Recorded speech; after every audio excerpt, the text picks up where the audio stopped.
చరిత్రలు పురాణాలంటే మక్కువ చూపే ఔత్సాహికులకు ఈ కథ ఓ బంగారు గనిలాంటిది. శాంతనుడి సత్యవతిని కలవడానికి ముందే మహాభారత కథకు బీజం పడిందని తెలిపే సంఘటనిది. సత్యవతి ఓ అందమైన మహిళ, కానీ ఈమె మత్స్యకన్య కాబట్టి శరీరం నుంచి చేపల వాసన వెలువడేది. దీంతో సత్యవతిని వివాహం చేసుకోవడానికి ఎవరూ ముందుకు రాలేదు. అందువల్ల తీవ్ర వేదన చెందిన సత్యవతి అడవుల వెంట తిరుగుతూ ఓనాడు పరాశర మహర్షి ఆశ్రమానికి చేరుకుంది. పరాశర మహర్షి ఓ గొప్ప తపస్శాలి. పురాణాల్లో ప్రథమదైన విష్ణు పురాణాన్ని రాసింది కూడా ఈయనే. కఠోర తపస్సు ద్వారా ఎన్నో యోగసిద్ధులను సాధించాడు. సత్యవతి శరీరం నుంచి వెలువడే చేపల వాసనకు ఆ ముని తపస్సుకు భంగం కలిగింది. ఆమె అందాన్ని చూసి చలించిన పరాశర మహర్షి సత్యవతిని తన కోరిక తీర్చమంటాడు. అలాగే మనిద్దరి కలయిక వల్ల గొప్ప విద్వాంసుడు జన్మిస్తాడని అంటాడు. అయితే తన 3 కోరికలు నెరవేర్చితేనే దీనికి ఒప్పుకుంటానని సత్యవతి అంటుంది.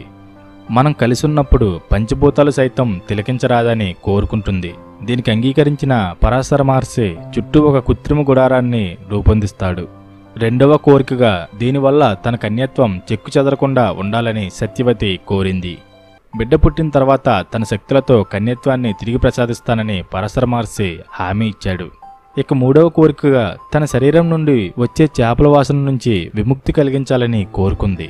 అయితే పరాశర మహర్షి దీని నుంచి విముక్తి కలిగించడమే కాదు, 9 మైళ్ళ దూరం వరకు వెదజల్లే సువాసనను నీ శరీరానికి కలిగిస్తానని ప్రమాణం చేశాడు. ఈ విధంగా సత్యవతి తన షరతులను అంగీకరించడంతో పరాశర మహర్షి కోరికను తీర్చింది. ఈ ఇద్దరి కలయిక వల్ల జన్మించిన వాడే వేదవ్యాసుడు.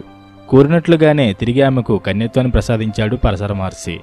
ఇది జరిగిన కొన్ని రోజుల తర్వాత ఒకరోజు శాంతనుడు గంగతీరం వెంబడి నడుస్తున్న సమయంలో అద్భుతమైన సువాసన రావడంతో వెదుక్కుంటూ వెళ్లిన అతనికి సత్యవతి ఎదురవుతుంది.